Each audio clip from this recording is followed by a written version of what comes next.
What's up, YouTubers of the world? MegaGeekMIxer here to give you guys my live reaction to the recent chapter of One Piece. After the break we went on, after finding out Joy Boy was the first ever pirate, which I'm pretty sure a lot of us had already figured that out, just as a lot of us figured out about the world sinking to the bottom of the ocean. But I'm sure many of us have also been wondering the other questions around. We know about this, but how was he defeated and stuff is another thing we've been wondering. And yeah, like I've said before, I've discussed this with a few of my friends and by myself, and I've seen some other content creators come up with the same ideas. And I have a few of my ideas, but I'm just keeping them to myself. And right now, let's focus on this new chapter 1115, basically 1115. I'm just saying 1115 just to shorten it there. Either way, let's get it going here.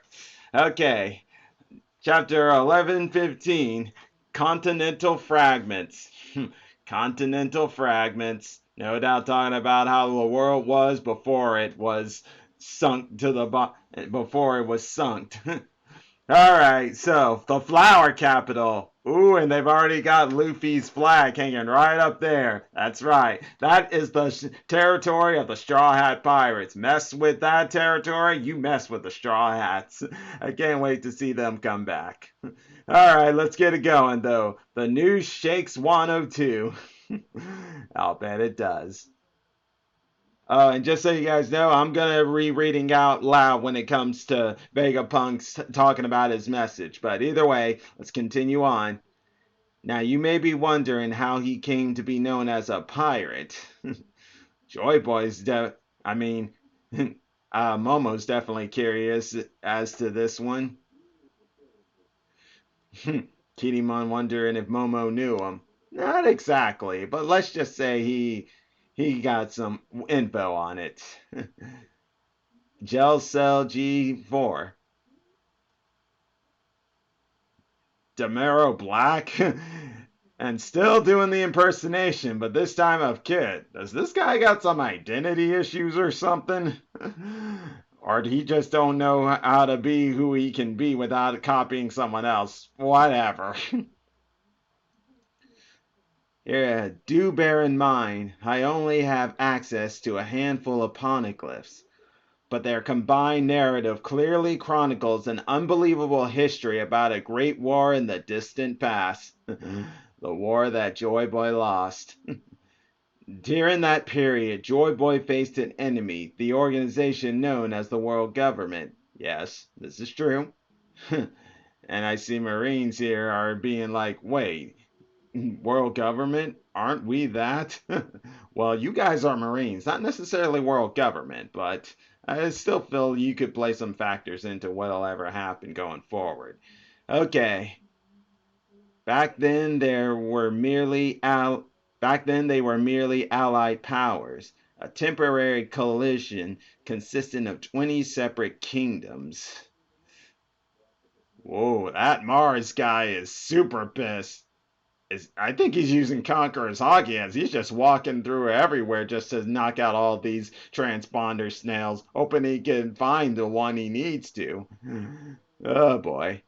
It can be assumed that an alliance was the only visible way to oppose the formidable faction to which Joy Boy belonged, and I'm afraid that the cause of this conflict still eludes me, so I don't presume to judge the moralities of the combatants. I can, however, say that this war was a clash of two opposing ideologies. I mentioned earlier that Joy Boy was born into a fantastical civilization. Okay, so first off, we're now finally getting a look at Joy Boy here. Yes, and it is the same solitude as Luffy with these kings right here at the bottom. Now, this is just a solitude here, and it just looks the same as Luffy here, so we can't really take that as this being his actual form, other than the fact that when he awakened the devil fruit of Nika, that's the same form with the whole smoke rings and everything. And yeah, battle over ideology, that was pretty obvious there. Oh, Zoe. I mean, not Zoe, but Zenishi with Zoe on top of it. I sometimes get those two confused. one so advanced that it is hard to believe it existed over 900 years ago. The weapons that existed during this century-long struggle are far beyond our modern science. And I'm sure we'll be getting a good view of what those technologies were when it comes to the flashback that we'll get sometime soon. Such technology is baffling even to a genius such as myself. And we got the Foxy Pirates who are listening in on this. And therein lies our problem. Really? What we got here? Oh, we're getting a real throwback of Stussy with where she was last. Captured Kaku, keeping an eye on him.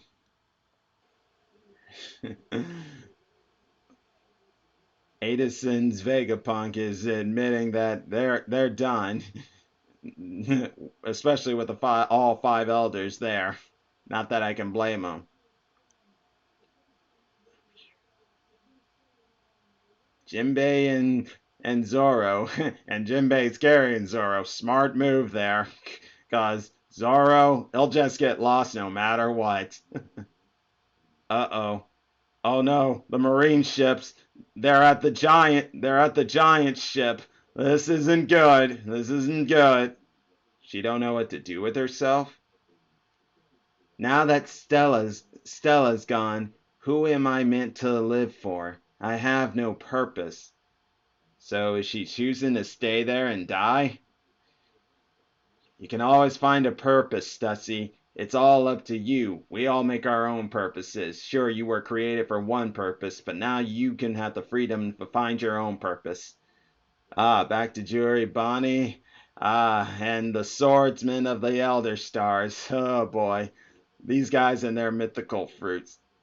I don't remember him having a black smoke ring around him similar to Luffy. His is black though. But then again, we've already seen it with Kaku and Lychee. I'm sure it's not related, but still. How many people can have that? I guess anyone with mythical type of powers can have it. Even though for Kaku and Lychee, theirs is just regular zone types, no ancient or mythic whatsoever. Whoa! He just cut off the figurehead of the giant pirates. This isn't good. They gotta get him away from there. Ah, back to Vegapunk. The Void Century ended with Joy Boy's defeat. Yes. Uh-oh. Looks like that swordsman guy's had enough. Oh, ho, ho, ho! He just sliced the Lobo phrase all in half in just that one swing from a distance. This is just reminiscing of Mihawk here. I like to see him give Mihawk a challenge run. Oh my god, this is wow. Oh boy. Okay, here's more of the message. But the aftermath had grander consequences. The wake of the ancient conflict scarred the world, and those scars never healed. Yeah, no, they didn't. We all know traveling between islands can be excruciatingly difficult. Sailing is no joke. You gotta learn how to handle the out of nowhere storms that come your way. The sea, one of the most rivers, are so vast and perilous, most people are content to live and die at their place of birth, never experiencing any culture other than their own. And well, that is true even in real life. That is common knowledge to us, but it wasn't like that thousands of years ago. A cataclysmic ecological disaster occurred during the Void Century. Oh, and we're seeing an example of a certain part of the world in water where sea kings, fish, and whales are at. Wow.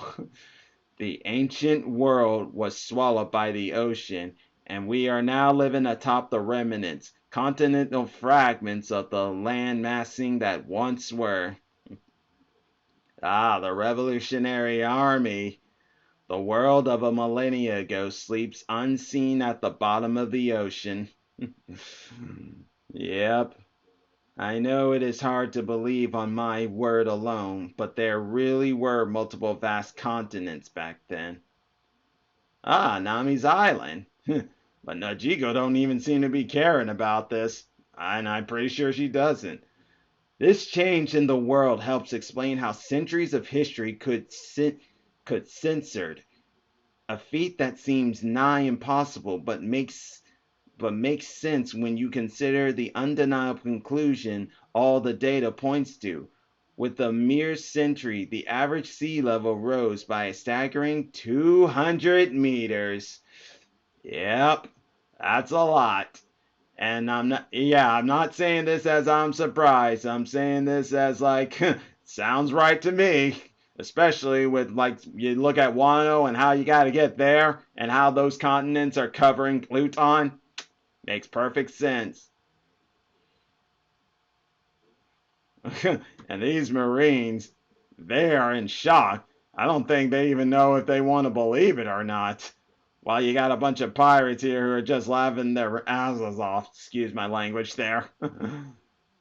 Ah, and we're a visit to Sakura Kingdom, Chopper's hometown, and another kingdom.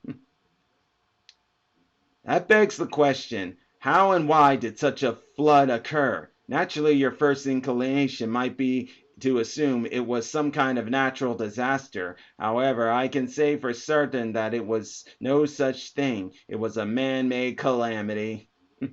Yes.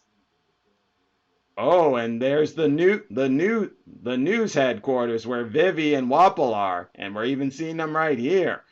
Morgan's in shock, but Vivi just wants him to shut up so he can listen. I don't blame her. If this catastrophe was brought about by a natural means, there would be no record den- detonating early warning sign. There would be records detonating early warning signs several centuries earlier. It was a severe world-altering event after all. But all my research into meteorology, geology, ecology, and atmospheric science confirmed that there was no such natural buildup. It is impossible for such a drastic change to happen spontaneously within the span of a mere 100 years, meaning the cause lies elsewhere. My suspicions were confirmed a few days ago when I analyzed the world's current sea levels. This will be hard to accept, but that disaster 800 years ago was caused by ancient weapons technology capable of sinking the world. And that just confirms it to me. What happened at Lulusia Kingdom, that was the ancient weapon. That has to be that other one. We already know of Pluton and Poseidon, but the world government's got their hands on one of them. That's got to be the only thing. And at the very same firepower evidently still exists, just waiting to be used again. In other words, the Great War which ravaged the world during the Void Century is still going on. The genius sheds light on a forgotten history, and there's Emu listening to it all. With just, mind you, still having the same expression here, but wow.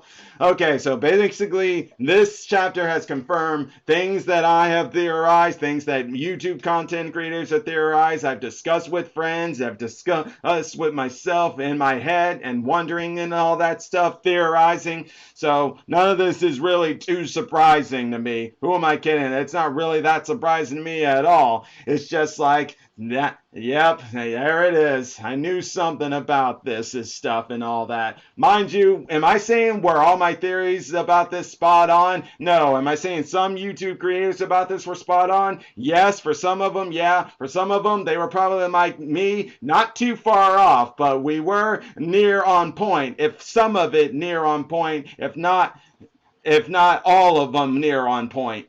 But there is one I do know I was on point about, and that was the fact that what destroyed that place was an ancient weapon that the government still had. So, yes, crazy stuff, but it makes perfect sense there. And why it's said that why those other two ancient weapons are still around. They are around to help so that this war that's still going on can be used to stop this other ancient weapon. Mind you, I haven't gone into detail, looked more research into the detail of that ancient weapon the government has, but I still have my suspicions, and I'll be sure to be looking at them.